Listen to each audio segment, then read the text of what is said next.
The new topic that we're going to discuss is on the pulmonary function testing. Like the pulmonary function testing is something which is a huge topic, to be honest. But we have to break it down into smaller chunks. It is something like the love of a pulmonologist, and every pulmonologist is going to have a tremendous knowledge on the pulmonary function testing. At the same time, it is also a bit complicated. Appears complicated, but it is not actually complicated. So let us break it down, the pulmonary function testing. So before going into the details of the pulmonary function testing, so what are the basic types of PFTs you have? There are two types of PFTs that you can depict.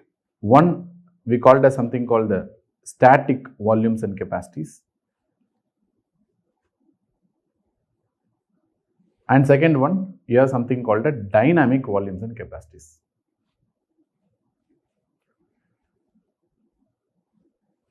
Dynamic volumes and capacities.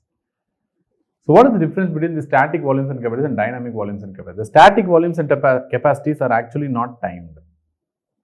They are not correlated with time. Whereas the dynamic volumes and capacities are actually timed.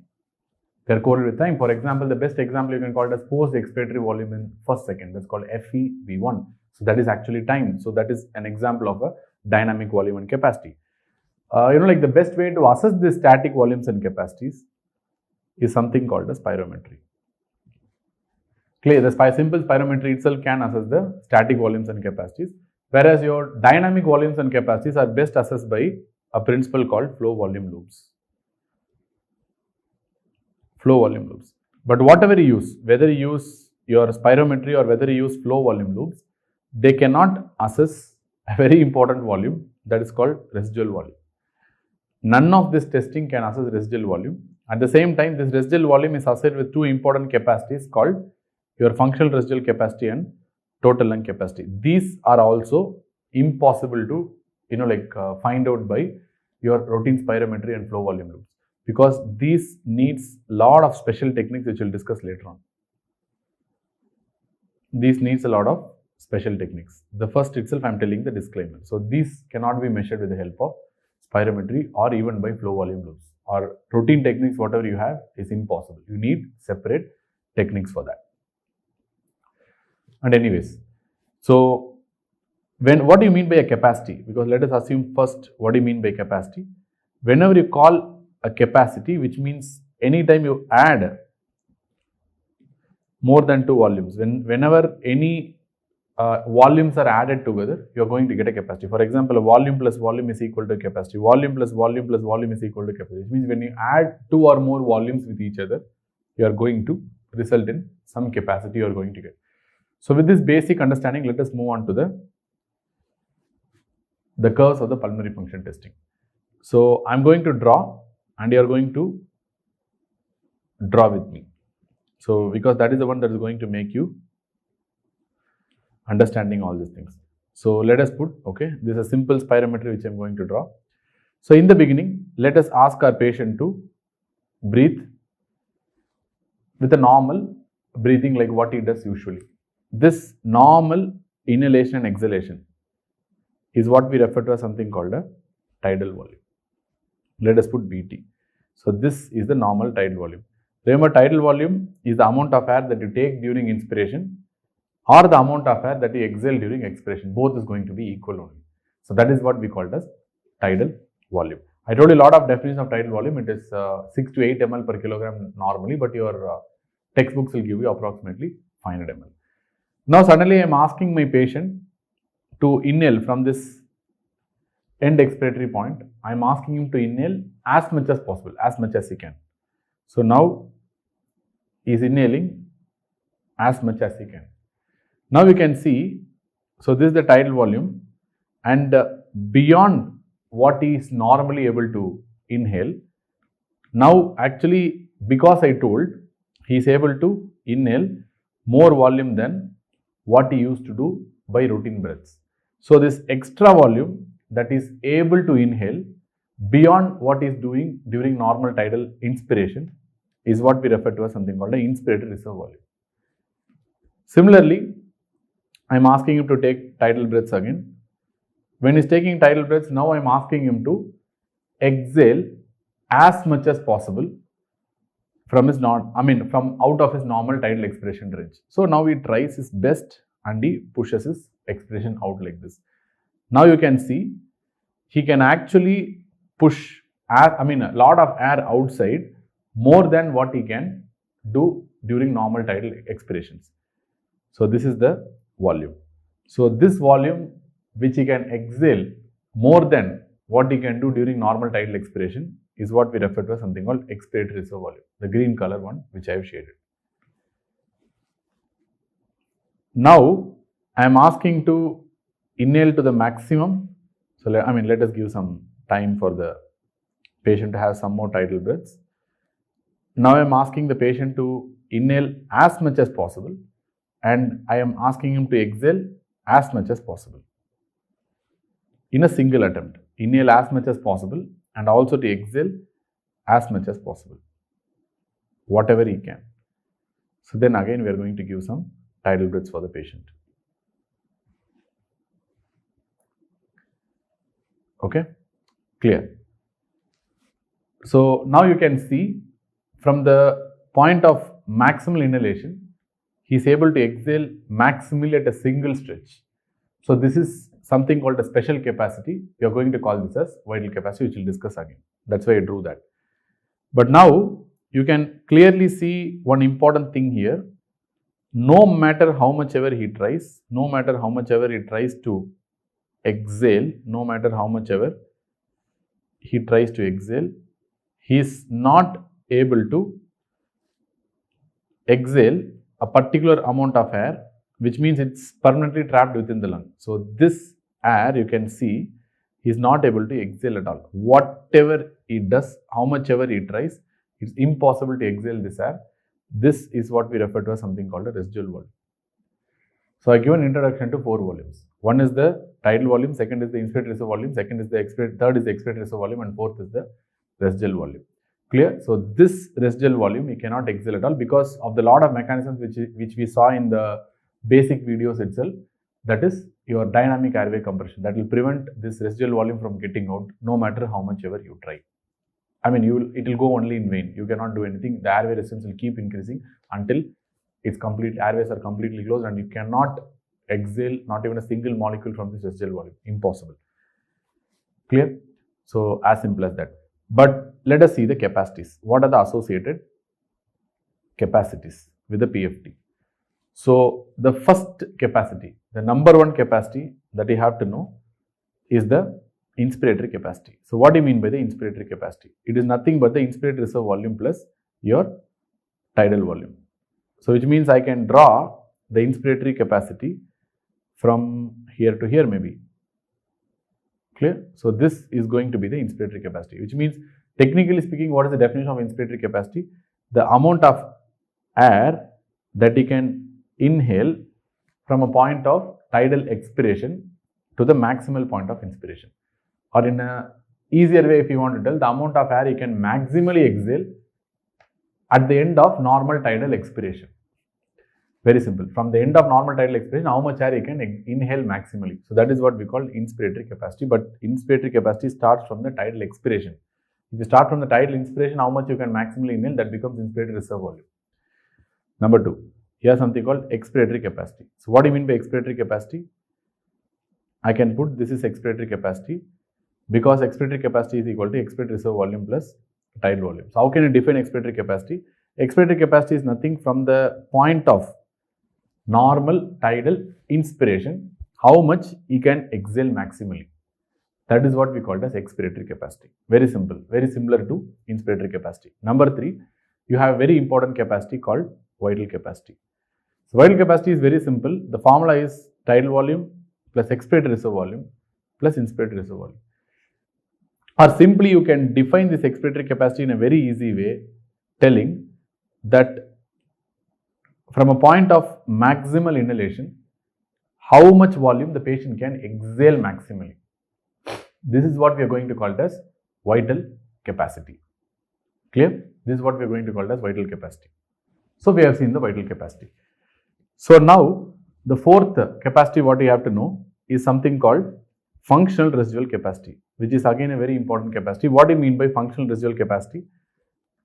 So this area is what I am going to call it as functional residual capacity, which means by formula you can tell very easily it is nothing but the expiratory reserve volume plus the residual volume. That gives you the functional residual capacity, which means by definition you can tell the amount of air that is remaining in the lungs at the end of normal tidal expiration. At the end of every breath, a normal breath, when you leave the breath out, at the end of every normal breath, at the end of every normal expiration, what is the amount of air that is present in the lungs?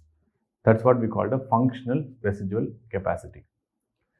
Then you have the fifth volume and final one, that is called the total lung capacity, which is going to be the sum of all the capacities. So I can put something like this, from here to here I can draw. So this is what is going to be the total lung capacity, which means I am going to add all the volumes together to get the total lung capacity, which means add everything is equal to add tidal volume plus add inspiratory reserve volume plus add expiratory reserve volume plus add your residual volume also. You are going to get the total lung capacity. Remember, you can also tell total lung capacity by the formula, that is nothing but vital capacity plus residual volume. So this also equals to the total lung capacity only. But anyways, fine.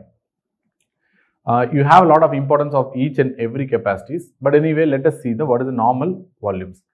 Normal tidal volume, I told you already, it is 6 to 8 ml per kilogram, or approximately you can tell 7 ml per kilogram, or you can tell approximately it is 500 ml in an average adult patient. So then what is the inspiratory reserve volume? So if you ask me what is the inspiratory reserve volume, inspiratory reserve volume normal amount I can put in blue itself, it is approximately 3 to 3.5 liters. What is the normal expiratory reserve volume? It is approximately 1.5 liters. Actually, expiratory reserve volume is much less compared to the inspiratory reserve volume. And what is the residual volume? Residual volume is typically 1 to 1.5 liters, but typically many physiology textbooks give 1.2 liters, 1200 ml as the standard value. But anyway, 1 to 1.5 liters is the residual volume. Now coming to the capacities. What is the inspiratory capacity? Normal is around 3 to 4.5 liters or 3.5 to 4 liters. Normal expiratory capacity is approximately 2 liters. And normal vital capacity is typically, you are going to get,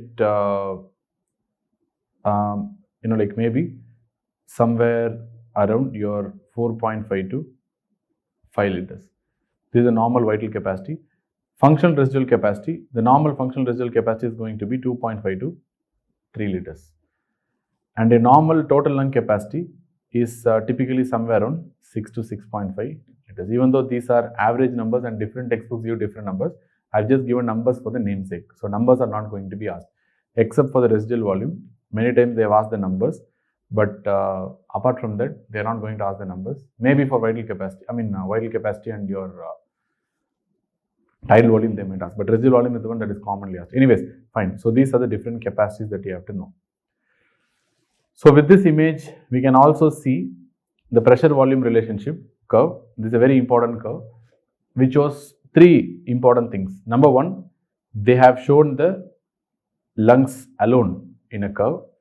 They have shown the chest wall alone in a curve, and they have shown a combination of chest wall and the lungs in a curve. And we are typically dealing with a pressure volume. Vital capacity means it is nothing but a volume. So typically dealing with a pressure volume relationship, which means you can decipher this like a complaint curve also. Clear? For example, what you are trying to see is your complaints of the lung, your complaints of the, I'll draw it again. So you can see this is the complaints of, this is the pressure volume relationship of the lungs alone. This is the pressure volume relationship of the lungs and the chest wall. And this is going to be, I can put here, lungs and the chest wall. This is the pressure volume relationship of the lungs alone. And this is the pressure volume relationship of the chest wall alone. So what you are trying to see here is, you can see this is actually a pressure volume relationship. I told you already, this vital capacity is nothing but a volume. So which means you can equate this to the compliance curve. How you can equate this to the compliance curve is very simple. You can say, I told you, the more it is closer to the x-axis, more it is less compliant. More it is closer to the y-axis, is going to be more compliant. You can very clearly see, actually the lungs alone is more closer to the y-axis compared to the lungs in the chest wall. And similarly, the chest wall alone is more closer to the y-axis compared to the lungs in the chest wall, which means lungs alone or chest wall alone is actually more compliant than the lungs and the chest wall. This is a very important interpretation, and it is true as well. The lungs alone or the chest wall alone actually is more compliant than the lungs and the chest wall alone. Simple understanding. Okay. Then what you are trying to see here is, whenever there is a lung and the chest wall coming together, let us decipher all this. Whenever the lungs and the chest wall is there together, you can see at airway pressure of 0, 0 means it's equal to the atmospheric pressure. At an airway pressure of 0, the lungs and the chest wall have some intrinsic volume. Together, they have some intrinsic volume, and that intrinsic volume is what we refer to as this functional residual capacity. You can see that. That is the FRC. I told you already. That is the, point where the elastic recoil of the alveoli and the lungs is exactly counterbalanced by the rigidity of the chest wall. So both lungs and the chest wall exactly balance at a volume called FRC, functional residual capacity. I mean, even though in spirometry it is definition something different, but understanding wise, this is the understanding. It is the natural volume of the lung and the chest wall at rest. That is FRC. Clear?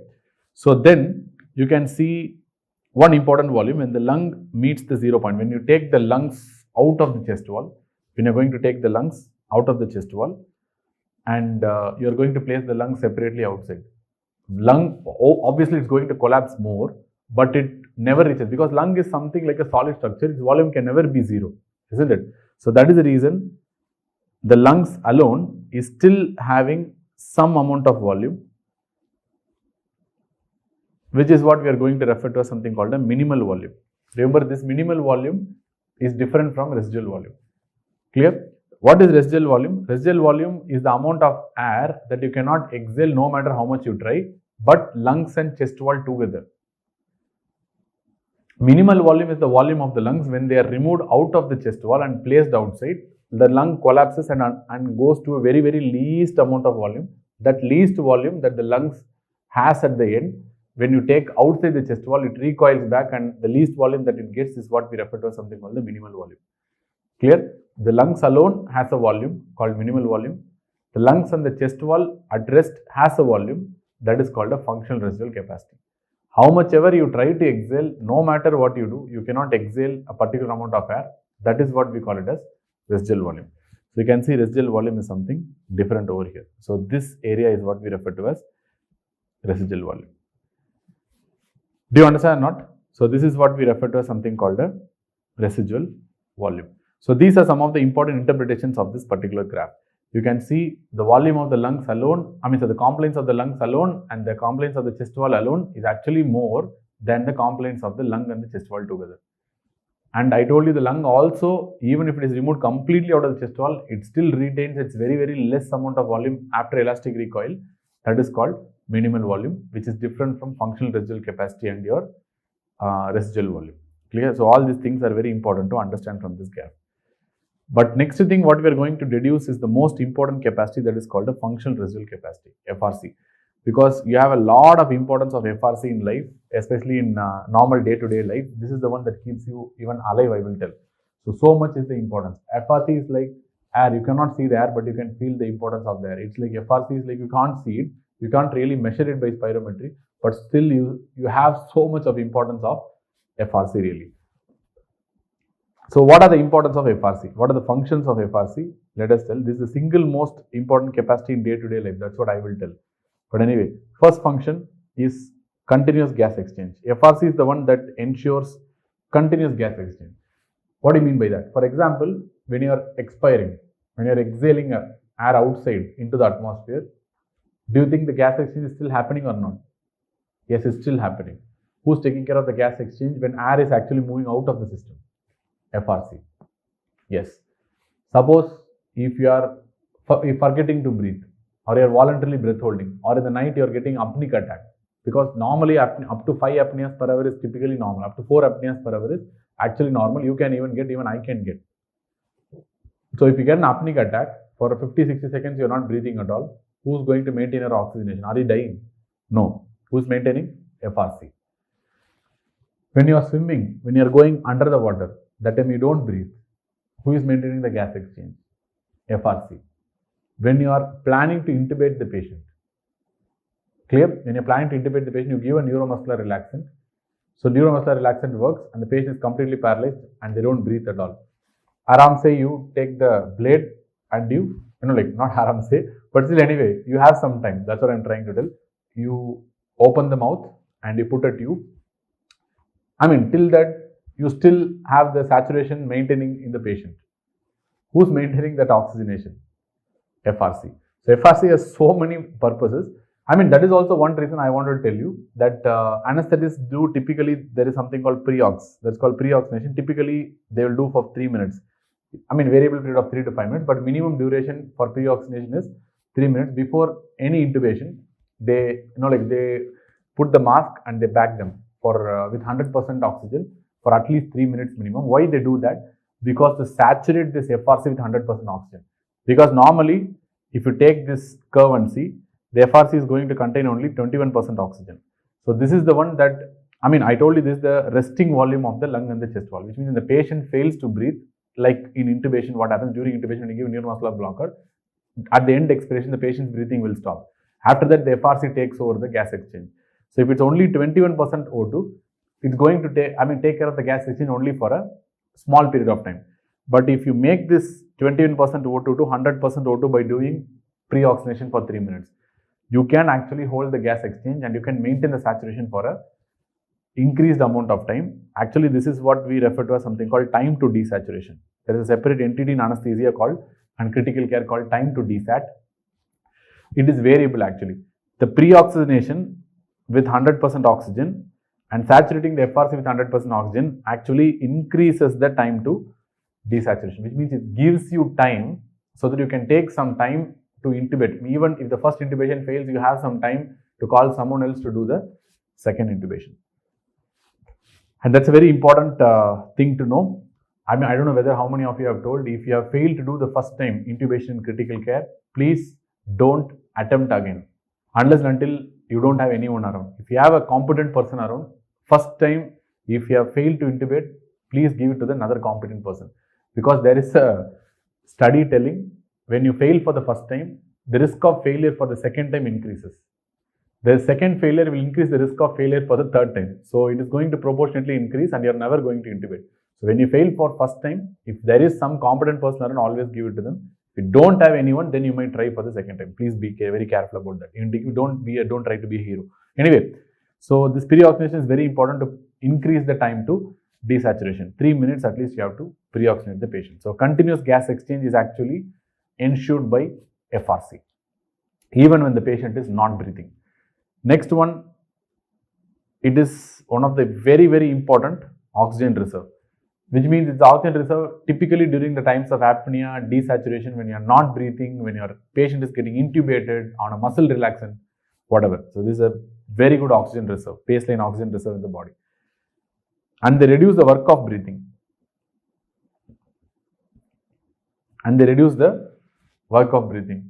How they reduce the work of breathing? Remember, I told you alveoli is like a, some elastic balloon. You can imagine like that. One thing, initially when you blow a balloon, what's going to happen? It's going to be very tough, that. Which means that resting at zero volume of the lung or zero volume of the balloon, it's very difficult to inflate because the elastic forces will be very high. And similarly in the lung, the surface tension force also add upon and it's going to be very difficult. But if you already inflate the lung or already inflate the balloon, and if somebody, if my friend, I'm asking, I wanted less work. So my friend, what he will do is he will inflate the balloon to some extent and he'll give it to me now. From there, if I inflate, it's very easy to inflate. Which means FRC does similar thing. My friend there, blows the balloon to some level and give it to me to blow it, which is very easy for me. Similarly, my friend's work in the lung is done by FRC. FRC blows the lung to some extent, keeps the volume intact. So that baseline volume actually is like a semi-inflated balloon, which becomes actually easier to inflate it further. That is how it reduces the work of breathing. So clearly, remember, at very high FRC is also very difficult, because at very low FRC is also very difficult. Optimal FRC is important to reduce the work of breathing, which means the alveoli is already inflated to some extent because of the FRC, and because of that only further inflation is not that difficult. I'm not telling it's not difficult at all. It needs some work of breathing, but you don't need that much work of breathing to inflate from the beginning. So definitely it's going to reduce the work of breathing. And number 4, it is going to reduce the right ventricular afterload. It's going to reduce the right ventricular afterload as well. So how it's going to reduce the right ventricular afterload? Let us assume 2 alveoli where FRC is very less, and in 1 alveoli where FRC is very high. So here the FRC is very low, here the FRC is very, very high.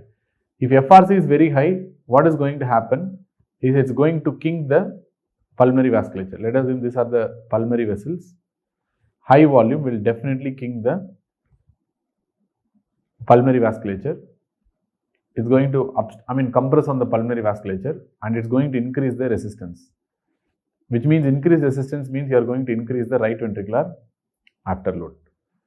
Similarly, when you have a low FRC, this pulmonary vasculature, I told you, they will go for a process called pulmonary vascular hypoxic pulmonary vasoconstriction, oil digestion mechanism, because the amount of air that is present, the ventilation of this alveoli is very, very less. So which means your hypoxic pulmonary vasoconstriction will take over, because again your resistance will increase because of this hypoxic pulmonary vasoconstriction, and again your RV afterload will increase. Clear?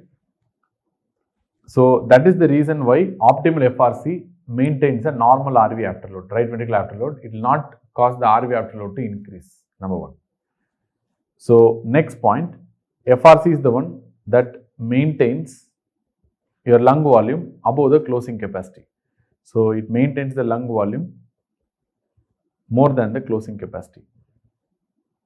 So what do you mean by the closing capacity? So this is a new capacity I have introduced here. We have not told in the spirometry. It cannot be measured by the spirometry. So first let us see what do you mean by the closing volume. So what do you mean by the closing volume? The volume at which the smaller airways, remember I am not talking about the alveoli, the volume at which the smaller airways tend to close.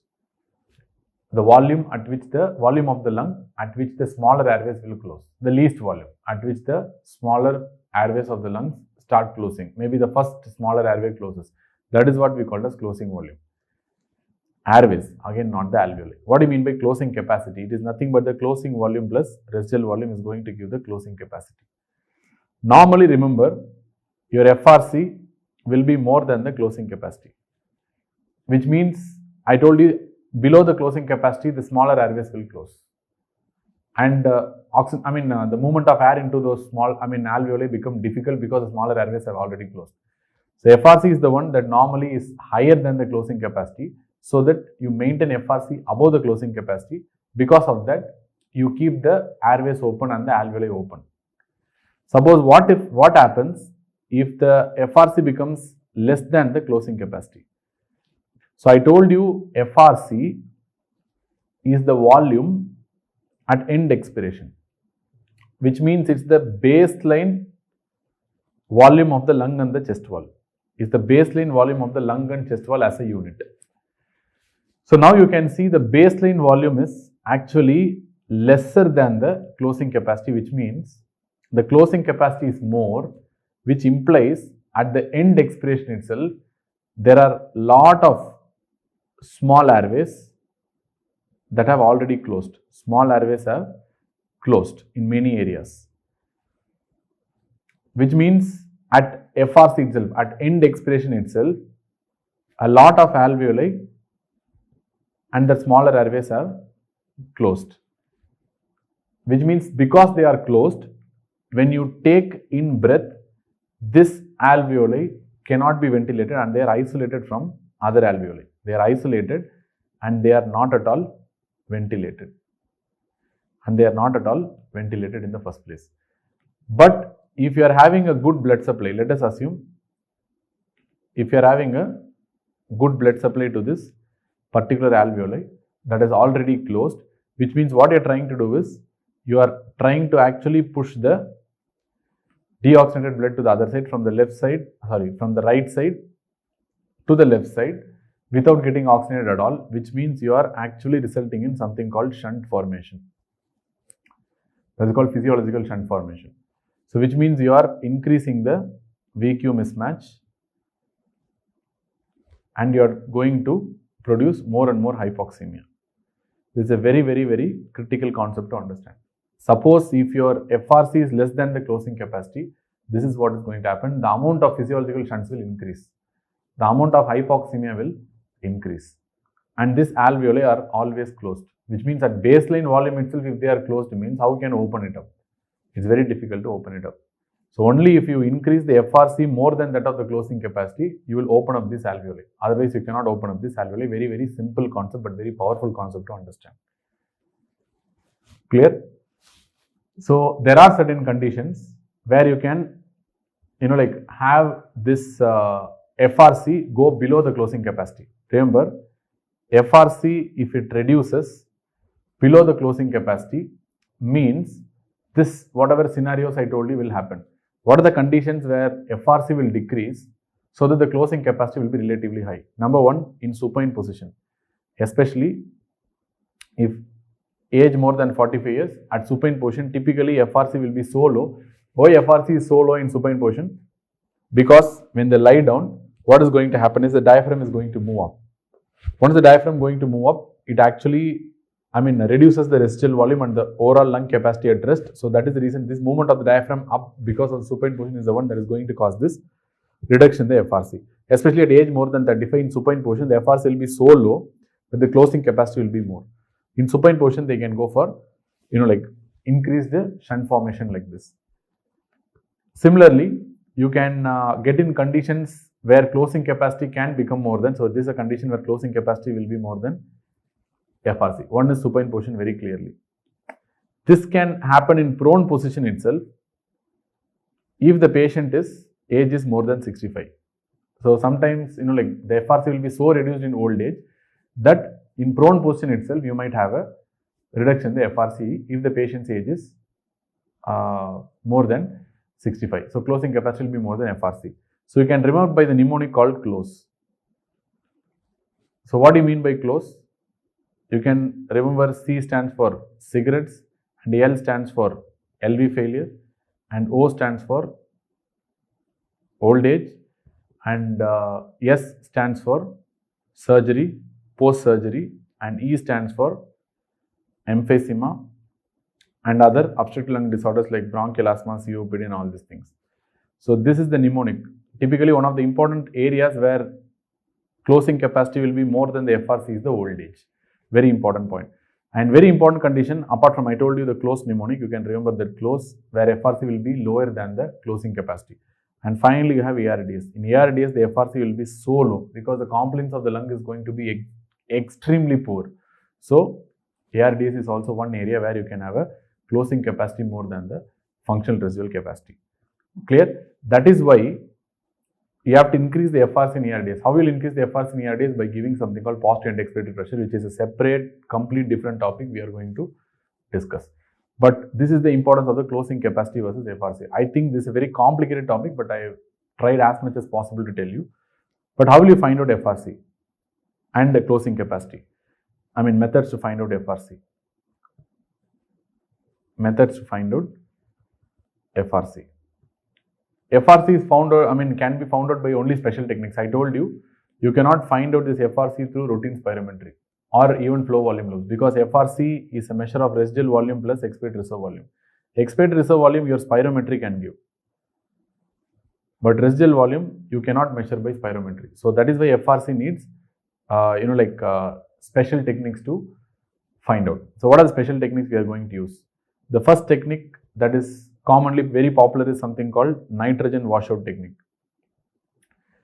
Remember, this is a continuous nitrogen washout technique, like completely different technique. That's why I put especially this continuous nitrogen washout technique, because you should not confuse with the test that is used for detecting anatomical dead space called single breath nitrogen washout method. That is used for finding out the anatomical dead space. That's called Fowler's technique. You should not confuse that. That's a single breath nitrogen washout. But here it's a continuous nitrogen washout method which is used for finding out the FRC. Number 2, you have something called a helium dilution technique. So you can, helium dilution technique is the most popular one. You can use any other inert gas also. So simply this can also called as inert gas dilution technique, because we need a gas that doesn't enter the alveoli and go into the blood. That's the idea. That's what we have to use. Any inert gas will serve this purpose. So they are going to ask the helium dilution technique formula only in exam. So be a little bit careful. So what happens in helium dilution technique is, we'll ask the patient to connect to the reservoir. This reservoir is going to contain air helium mixture. So they're going to contain air and helium mixture, and we are going to ask the patient to exhale first, up to the level of normal tidal expiration. So which means the moment the patient exhales up to the level of normal tidal expiration, what is the amount of air that is remaining in his lungs is the FRC. From that point, we ask the patient to inhale the air helium mixture. So patient will take several breaths. A lot of breaths the patient is going to take. So which means, let us see the lung here. Let us put the lung here. After several breaths, what is going to happen? Your lung also will be filled with your air helium mixture. The lung also will be filled with air helium mixture. Clear not? And the concentration will get equilibrated. Because you are continuously inhaling and exhaling within the same tube for several breaths. At one point of time, the concentration in the container and the concentration, in the lung, the helium concentration, both will become almost similar and equal. Am I right or wrong? It's almost going to become similar. Clear? So now, what we are going to do is, we are final one time patient is asked to exhale again up to the level of tidal expiration and stop it. That's all. So what is going to happen? We are going to ask the patient to, stop breathing the moment they do a normal tidal expiration and take the tube out. Now we are going to measure the concentration of the helium again in this. So the initial concentration of the helium we know already. Initial concentration of the helium we know already. We can put it as initial concentration of the helium before the start of the test. We can put it as C1. And the final concentration of the helium we'll put separately. Final concentration of the helium, we can put concentration 2. We know the initial volume and the final volume both should be equal. Clear? So now, since the patient is inhaling and exhaling in a closed system within the reservoir and within the lung, so typically the initial helium amount must be equal to the final helium amount.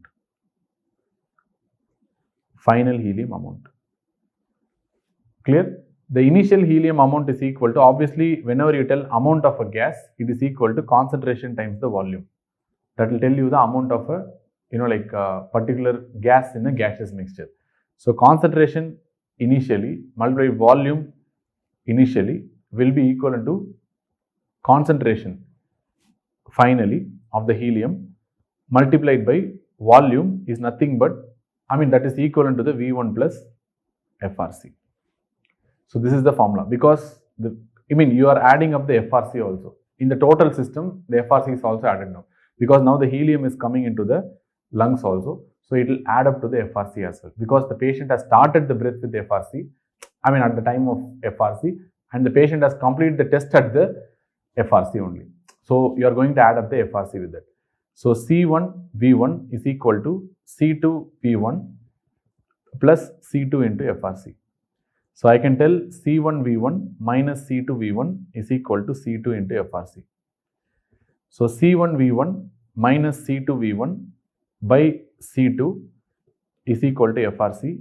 So I can tell by mathematical formulas V1 multiplied by C1 minus C2 divided by C2 is equal to FRC. As simple as that. So this is the derivation and this is the final formula that you have to know for helium dilution technique. Clear? So where V1 is the volume of the reservoir in the initial as well as the final, whatever, that's going to be the same, that's not going to change at all. C1 is the initial concentration of the helium in the reservoir and C2 is the final concentration of the helium in the reservoir. So simple. So you can find out the FRC. Even though this is the most widely followed technique and the most simplest technique for finding out the FRC, this has its own pitfalls. For example, it cannot detect the air that is trapped in the bulla, which also contributes to the FRC. Even though it's not functional, but it contributes to the FRC as well. Air that is trapped in the bulla, that and all you cannot find out through the helium dilution technique. So second technique I told you, after the nitrogen washout, continuous nitrogen washout technique, you have second technique called helium or inert gas dilution technique. Number 3, the third technique which we are going to use is something called a body plethysmography. Body plethysmography, or simply in our terms we call that as body box. From our terms we call it as body box. It is present in majority of the centers which are doing research in respiratory medicine. This is supposed to be the most accurate method. Of finding out the FRC. And they will not be asking the details of this body box, but you have to know that this is going to work by a principle called Boyle's law. Boyle's law is the principle by which this body plethysmography is going to work. So this body box is going to work. Clear? Fine. So how will you find out the closing volume? So I told you closing volume is completely different. So how will you find out the closing volume and closing capacity? So closing volume and closing capacity, you have a separate technique on how will you find out. That is called single breath nitrogen washout method. Single breath nitrogen washout technique. What is that? This is nothing but the Fowler's technique, which means the same technique which you are going to use to find out the anatomical dead space, you can use it for finding out the closing capacity and closing volume also. How? You can see this diagram. So this is the single breath nitrogen washout technique. Remember, it's a single breath, not continuous. Continuous goes towards finding out the functional residual capacity. It's a single breath nitrogen washout technique, where you can see there are 4 phases are there. You can see phase number 1 initially. Then you are seeing something called phase number 2. The first phase number 1, it represents, let me tell you the representing factors. This phase number 1 which is mentioned here is going to represent 100% O2. It's pure 100% O2 and there is no nitrogen at all. You can see there is no nitrogen at all. It's only purely 100% O2 because we are seeing the nitrogen concentration only in the graph. So first one is the pure 100% O2. There will be no nitrogen at all. So why? Because before knowing that, you have to understand how this single breath nitrogen washout technique works. First, what we are going to do is we are going to ask the patient to go for the full expiration. For example, full expiration, only the residual volume will be left in the lung. At that point, we'll ask the patient to take 100% oxygen, only one breath. Now, the next breath, the patient will be blowing in a tube, which will be measuring the nitrogen concentrations. So, because the patient has taken 100% O2 in the previous breath, your conducting airways, that is the anatomical dead space, will be fully filled with the 100% oxygen only. So clear? It's very, very simple. So the first one, you are going to release only 100% oxygen because this indicates there will be no nitrogen at all because your conducting airways will be fully filled with the 100% oxygen only. So that is going to tell you because it's the pure dead space exhalation. It's pure dead space exhalation that will contain only the 100% oxygen. Then you have phase number 2. So this is the phase number 2 from here to here. This is second phase. In the second phase, what you are literally seeing is your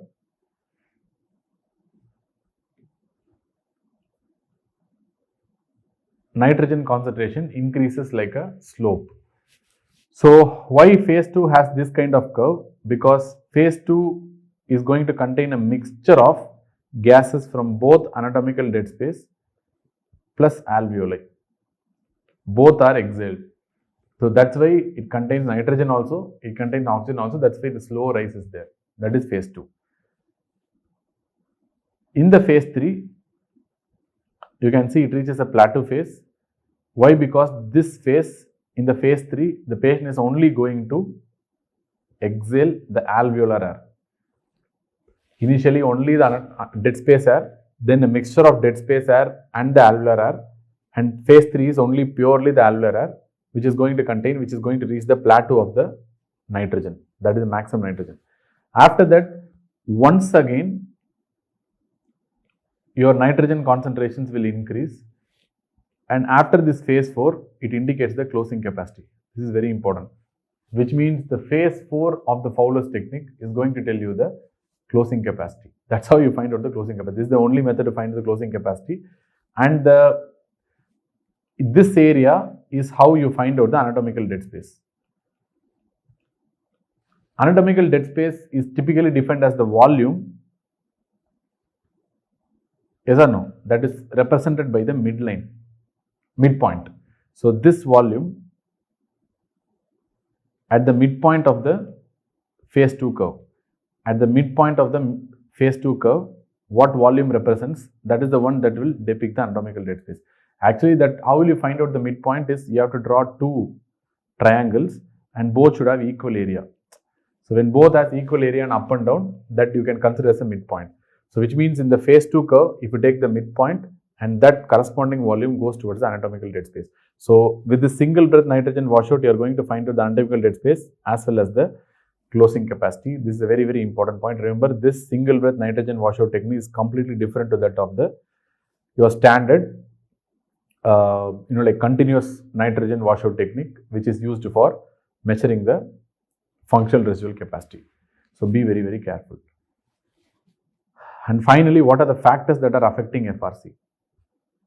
Factors that are affecting functional residual capacity.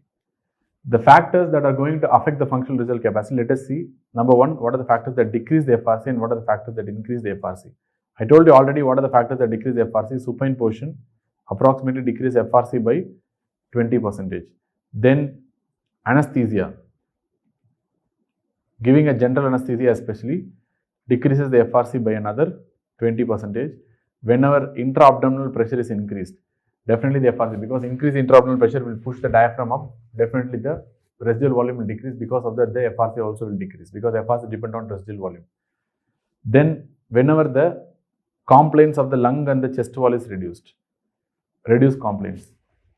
Obviously, like for example, if the reduced compliance means they become very rigid, which is not going to allow the FRC to be in the normal range. So it will definitely push the FRC out, and the FRC level will decrease, and the residual volume also will decrease. That's the nature of any restrictive lung disease. So FRC will decrease, reduce compliance. What are the conditions that increase the FRC? Very important condition that increase the FRC is PEEP. PEEP can be intrinsic or extrinsic. Intrinsic is dangerous, but extrinsic is useful. Extrinsic. Intrinsic PEEP is due to air trapping. Like that happens if you don't give sufficient time in the ventilator. Suppose ventilator, when the patient is connected to a ventilator, it should have both inspiration as well as expiration in an ideal proportion. Suppose if you are giving inspiration more and you are not giving sufficient time for the air to come out during expiration, at each inspiration, your air will keep on accumulating in the lung, so they will cause increase in the, not only FRC, all the volumes will keep increasing in the lung, unless and until the lung volume increases so much that it actually compresses on the heart itself and produces a tamponade-like effect and result in hemodynamic compromise and even death. So this is what we call air trapping, and this is also referred to as something called auto PEEP. Typically, very deadly thing happens when the patient is on ventilator. You have a lot of techniques to find out. Anyways, we have extrinsic PEEP. Extrinsic PEEP is the therapeutic one, that what we give, a positive pressure that we actually use to keep the alveoli open, which means it increases the FRC. That's the basic mechanism. Therapeutic through something called a PPV. That's called positive pressure ventilation. So then it can increase in emphysema, obviously because of air trapping, and during acute asthmatic attack also it can increase. Acute asthma, it can increase, FRC can increase. And again, to an extent, exercise can increase the FRC, and pregnancy can reduce the FRC, because the movement of the diaphragm up. Massive ascites because of increased intra-abdominal pressure can reduce the FRC. And similarly, your one more condition that can increase the FRC is standing position. Standing to an extent can increase the FRC compared to the supine position. So these are some important things, but you have to know, very important points. Okay, these are the conditions that affect the FRC. These are the factors that affect the FRC. So I told you everything about FRC, the important functions, what are the important associations, the closing capacity, how will you measure the FRC, what do you mean by helium dilution technique, that the only formula that they regularly ask in exams.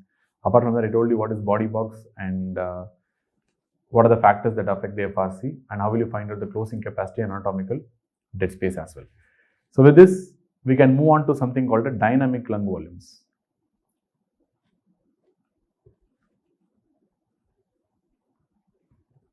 Dynamic lung volumes.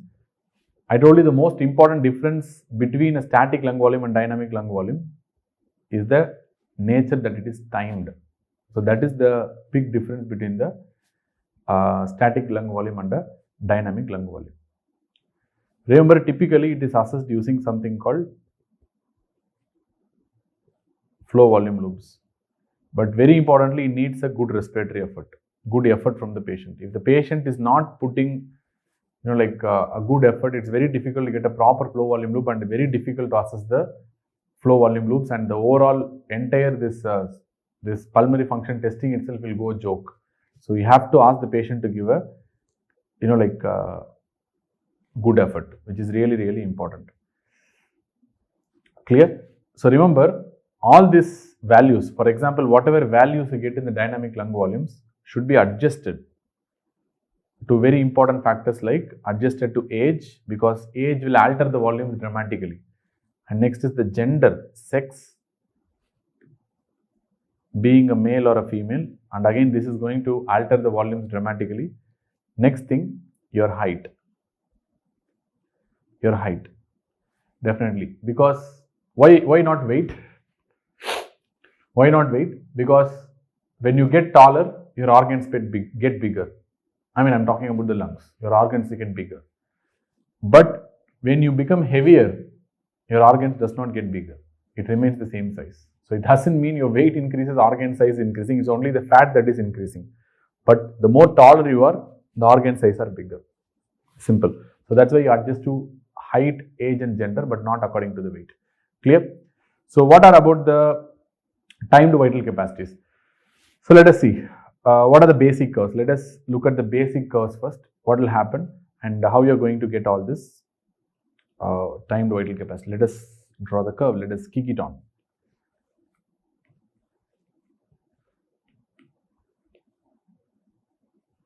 Let us draw the timed vital capacities. So, okay, this is going to make a lot of sense. Clear? So, first let us draw a normal patient. Normal patient, we can see they start from maybe this volume. I'm not telling zero volume, but anyway, this is in time and this is the volume. Please do understand that the static, like lung volumes, what you have measured is plotted against your volume only and not the time. The time is not a factor in the static volumes, but these curves are plotted against the time. That's why it makes them very, very, very special. There you are finding only the volumes. There is no time at all involved in static volumes, whatever we have seen till now. But this includes time as well as the volume. So you're going to time it. That's the most important thing. So let us assume, initially what I'm trying to tell is, from a point of maximal inhalation. So I'm asking the patient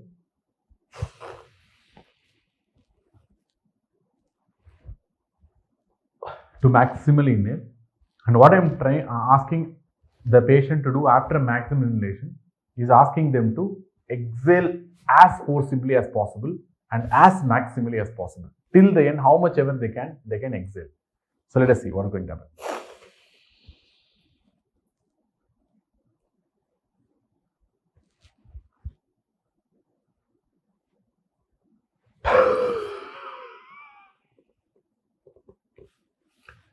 Okay, so what I did is I have tried to exhale as much as possible, and I'm going to plot this in a graph.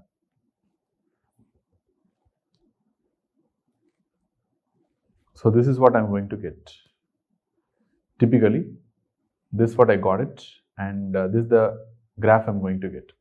So what I got is, so let us see, this is the first second, this is the second second, and let us assume this is the third second.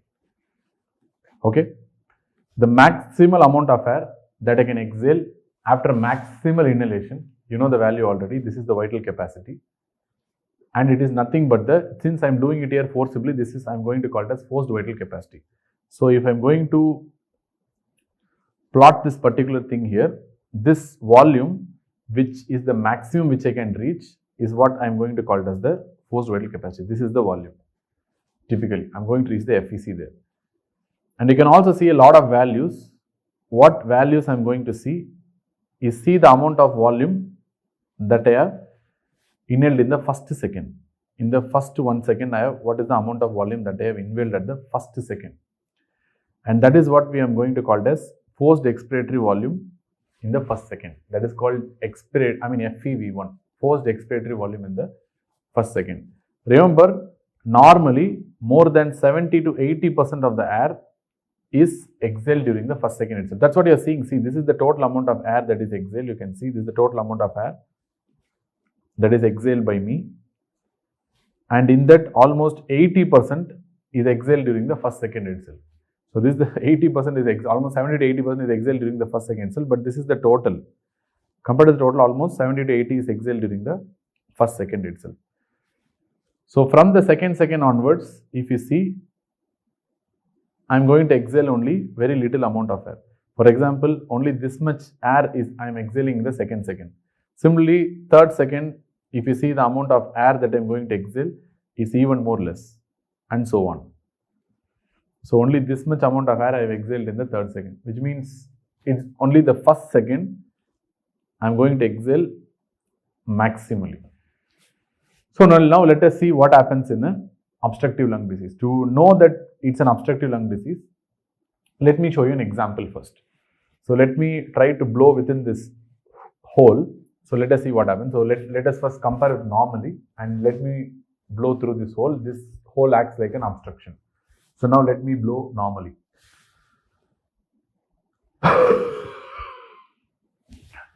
Clear? So I've exhaled as much as possible. Let me now try the same thing with the hole here.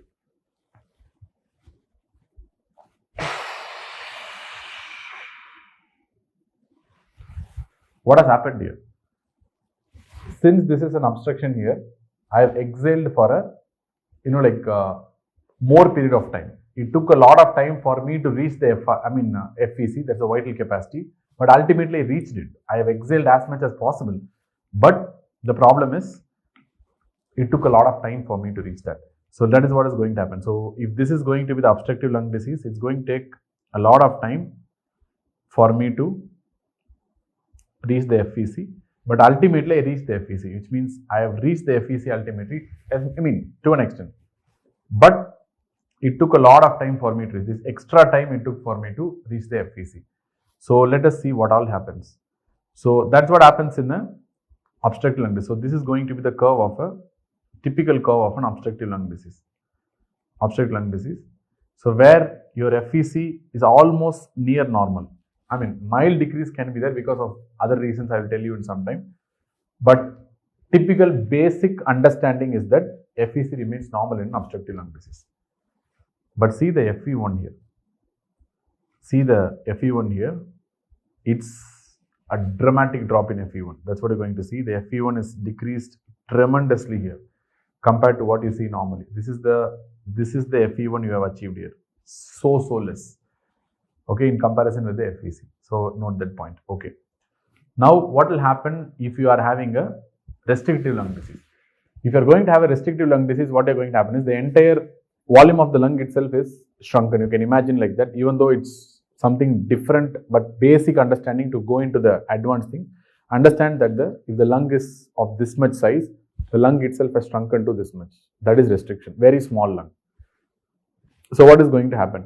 So which means the dynamics of the curve will be normal only. Since the lung is shrunken, it can expand only little, and it can, the air that is going to move in and out of the lungs is going to be very, very little only, which means the FVC is going to drop dramatically. But they follow the normal curve dynamics because the lung is having no obstruction, but at the same time, this is going to have a very low FVC, which means the expansion and contraction of the lung itself is going to be very, very small only. So, which means the FVC itself is very, very small because it's a very small lung and contracted lung. So, what is the dynamics you're going to see here? So, let me draw. So, this is probably the curve of a restrictive lung disease. Let us assume this is an RLD. So, what is the most important problem in the RLD? If you see the FVC, that is the one that is dropped dramatically in restrictive lung disease. The FVC drop is the one that is very striking in case of your restrictive lung disease. But if you see the FEV1, for example, where is FEV1? If you see the FEV1, the drop is not that much compared to the FVC. But actually FEV1 whole values, if you take, it is decreased only. It is not normal. It is definitely, see the normal FEV1, it is here. This is a normal FEV1. But see the FEV1 in restrictive lung disease. It is actually reduced only. Clear? You cannot have a normal FEV1. How you can have a normal FEV1 with lung being only this much? You compare this much lung and this much big lung, how can I have a normal FEV1? So let us assume by a simple example, because it's a common mistake done by students thinking that only in obstruction FEV1 is decreased, but in restriction FEV1 is normal. No. So let us assume a normal lung has an FVC of maybe 5 liters and has an FEV1 of 4 liters. Let us assume this is a normal lung. We'll put here. Let us assume this is a normal lung. So which means you are having a good FEV1 by FVC of 80%, which means for 80% of volume is achieved in the first second itself. Well and good, normal. Take a restrictive lung disease. Your lung volume itself is only 3 liters. Your lung volume itself, FVC itself is 3 liters only because it's a shrunken lung. How can you achieve 4 liters of FEV1? Not possible. Even if you achieve the 80%, that's the best. 80% you can achieve in the first second, FEV1 will still be only 2.4 liters, which means there is a reduction in the FEV1 in restrictive lung disease also. It's not like FEV1 is normal in restrictive lung disease, which is a very common misnomer by many students. FEV1 is still declined in the restrictive lung disease. So, how will you differentiate an obstructive lung disease from a restrictive lung disease? Very simple. That's why we have a very important index called as Tiffany index. Very important index called Tiffany index. This forms the baseline of how to differentiate between an obstruction and a restriction. So, what do you really mean by Tiffany index? It is nothing but FEV1 by FVC ratio. This ratio is the one that is going to tell you the difference between an obstruction and a restriction. It's not the your actual FEV1 that's going to differentiate between an obstruction and a restriction. Clear? So, let us see FEV1, FVC, and what will be the interpretation, okay, in obstruction as well as restriction. Remember, normal patient FEV1 will be normal, FVC also will be normal, and the FEV1 by FVC ratio will be more than 70%. This is considered as a normal ratio, FEV1 by FVC, FEV1 by FVC ratio.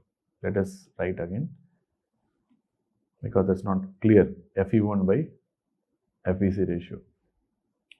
So, what will happen in obstructive lung disease? In a patient with an obstructive lung disease, FEV1 will decrease dramatically compared to the FVC, which is almost normal or only mildly decreased. So, what will happen to the ratio? In obstructive lung disease, FEV1 is decreased and FEV1 by but the FVC is almost near normal, means only the numerator is decreasing, denominator is almost normal, which results in a dramatic drop in the FEV1 by FVC ratio, which is less than 70%, which is the gold standard for diagnosing any obstructive lung disease. What happens in a restrictive lung disease?